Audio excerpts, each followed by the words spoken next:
How to recover deleted messages in Messenger.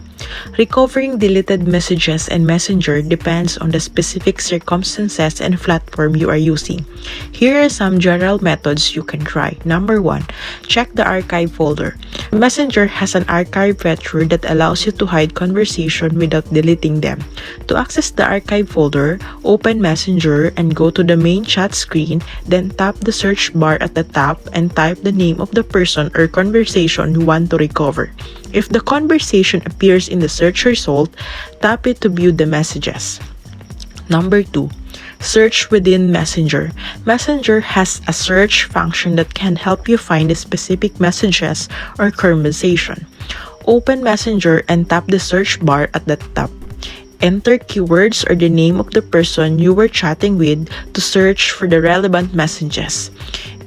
If any matching messages are found, you can view and restore them. Recover from backup.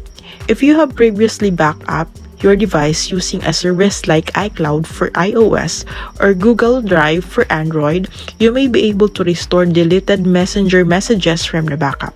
To this, you'll need to restore the entire backup, which means all your current data on the device will be replaced by the data from the backup. Number 4. Contact Facebook support.